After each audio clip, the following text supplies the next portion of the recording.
Sir सबसे पहले कुश्ती की शुरुआत तो मेरे दादा से हो गई थी।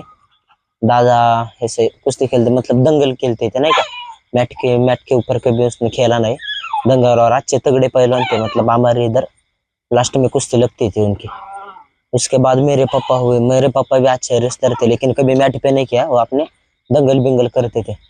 और उसके बाद हम तीन भाई, सबसे छोटा मैं हूँ। और पापा को कुश्ती से बहुत लगाव है मतलब वो उन्होंने सोचा कि मेरे तीनों बेटे को भी पहलवान बनाने के लिए उन्होंने सोचा। लेकिन हमारी परिस्थिति इतनी नहीं थी कि हम अकेडमी भेजे मतलब तालीम को हमें भेजे, इतनी परिस्थिति नहीं थी हमारे। हमेशा हमारे पास जो नंदी बैल रहता है ना, वैसे हम नंदी बैल पहले ही करते थे। मतलब अब पापा बोले हम घर पे ही नहीं क्या मतलब लड़त बिड़त करेंगे, तो इसलिए हम उधर खेत बीत रहते थे ना, ऐसे खेत बीत उधर थोड़ा खोद के पापा हमारे, हम तीन भाई थे और मेरे मौसी के लड़के और तीन है, हमारा 6 जन का इधर ही मतलब खेत में ही प्रैक्टिस वैक्टिस लेते थे, लड़े थे सब लेते थे। और अकेडमी मतलब तालीम को भेजने के लिए इतना पैसा नहीं था इधर। हमारा गांव पाठसारा है प्रॉपर बीड में, आष्टे तालुके में। और उसके बाद हमारे पाठसारे से हम इधर आ गए लोग गाँव में, तो हम इधर ही खेत में ही हम लड़त बिड़त करते थे इधर सब। पापा ही लड़त देते थे लेकिन पापा को घर का भी देखना पड़ता था और हमारा इतना सब कुछ नहीं होता था, इसलिए पापा ने हमें इधर रायबा तालीम है गाँव में उधर भेजा और पापा अपने काम को जाते थे, जो बेंटेक्स माल रहता है ना वो बिकने के लिए। और हम इधर रायबा तालीम को हम तीनों भाई जाने लगे।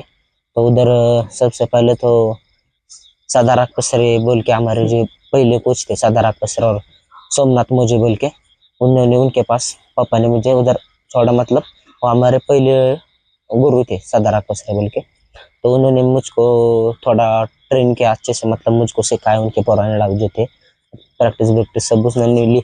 मैं 1-2 साल इधर छोटा था, 1-2 साल उन्होंने अच्छे से प्रैक्टिस ली और बोले सनी अच्छा हो सकता है, पापा को बोले कि सनी अच्छा हो सकता है, वो उसे दूसरा अकेडमी में भेजना चाहिए मतलब अच्छी अकेडमी। लेकिन हमारी इतनी परिस्थिति नहीं थी, तो हम इधर जानता राजा थालीम बोल के संदीप पापा बोले हम उधर गए और उनको बोले ऐसा ऐसा हम बताए हमारे परिस्थिति के बारे में। तो वो बोले कि ठीक है तेरा आधा फी लेता हूँ तो रहे। तो आधा फी लिए, मैं 2-3 महीने उधर रह गया। फिर उनको मेरी कुश्ती अच्छी लगी मतलब मुझे अडॉप्ट किया, वो बोले तो इधर रह मैं तो अडॉप्ट करता हूँ। तो मैं उधर 5-6 साल से मैं उधर ही हूँ। और हम मुझे मिशन ओलंपिक के लिए मतलब मैं अकेला नहीं हूँ, 6-7 लड़के हमको मिशन ओलंपिक के लिए चुना है।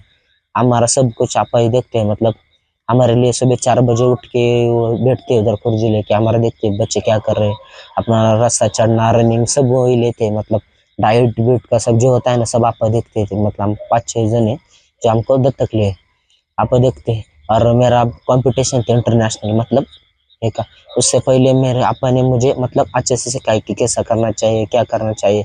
कोच को भी बताया कि सैनिक इंटरनेशनल कंपटीशन है उसका थोड़ा शेड्यूल अलग बनाओ, मतलब अलग थोड़ा अलग शेड्यूल बनाया और उसके हिसाब से मैंने प्रैक्टिस वैक्टिस की, जैसे आप और कोच ले वैसे प्रैक्टिस की। और फिर मैं गेम खेलने गया बहरीन में। तो उधर में सबसे पहले कुश्ती कोरिया वाले लड़के से हुई, उसको हारा दिया। फिर किर्गिस्तान के लड़के से हुई, उसको भी हरा दिया। फिर ऐसे 6 लड़के मतलब जापान वाला था और लास्ट में ईरान वाला था, उसको भी हरा दिया और मैं स्वर्ण पदक मिल गया। किया है। सर इधर लाइट भी नहीं थी, मैं कंपटीशन खेलने गया तो इधर लाइट भी नहीं, टीवी में नहीं, उनको पता भी नहीं था आज कि भी लाइट नहीं है आपके? आज भी लाइट नहीं। बहुत दिनों से हमें अंधेरे में लाइट वेट पहले नहीं, से ही अंधेरे में रहते हैं? पहले से अंधेरे में रहते मतलब हमारे बट के समझ में आता है मतलब। और मेरा जब नंबर बैठा तो इधर इनको पता भी नहीं था कि ऐसा ऐसा हो गया, इधर कुछ भी नहीं था। मैंने फिर कॉल करके बताया कि ऐसा ऐसा मेरा मेडल बैठा है सब, इधर अंदर ऐसा ही रहता है। उनको मैंने बताया था तो उनको बहुत खुशी हो गई कि ऐसा ऐसा। बाद में मैंने मेरे उस्ताद को भी कॉल किया, उसने भी मुझे अच्छे से बधाई विदाई की। और इधर सदर सर उनको भी बोला, उसने भी अच्छे से बधाई की, वो बोले घर आ जा तेरा थोड़ा है सत्कार। सबसे पहले तो स्वर्ण पर में घर वाले को बहुत मतलब इतना मेरे लिए संघर्ष किया तो उनके लिए तो थोड़ा हे लगा।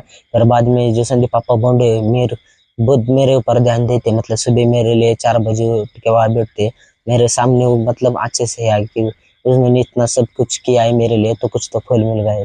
मतलब हमारी मतलब वो परंपरा हमारे इसमें हे हो गया मतलब कुश्ती हमारा मतलब नहीं क्या, हम दादा भी कुश्ती खेलते थे, पापा भी कुश्ती खेलते थे, मतलब हमारा एक ये हो गया रूल मतलब नहीं क्या।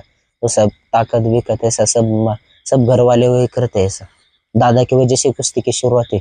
सब मैं तो बहुत खुश हो गए थे कि मेरे परिवार इतना तो मेरा खर्चा नहीं उठा सकते, अब जो मेरे उस्ताद है सब उठाने लगे, मतलब इतना तो घर वाले मेरा सब कुछ खर्चा नहीं उठा सकते, और भी दोनों भाई उनका भी देखना पड़ता था। वो तो बहुत यादगार खुशी का पल था सर। मैं तो घर घर का ही मुझे मतलब सब आंखों के सामने आए, घर वाले इतना मेरे लिए संघर्ष कर रहे, उनके लिए तो कुछ तो करना पड़ेगा, इसलिए मैंने सर मुझे तो मिशन ओलंपिक के लिए चुना गया। हम 5-6 लड़के, हमको तो मिशन ओलंपिक के लिए चुना है। मैं तो ओलंपिक खेलने का मेरा तो सपना है, और घर वाले का भी सपना है, और हमारे उस्ताद जी है उनका भी सपना है कि मैं ओलंपिक खेला।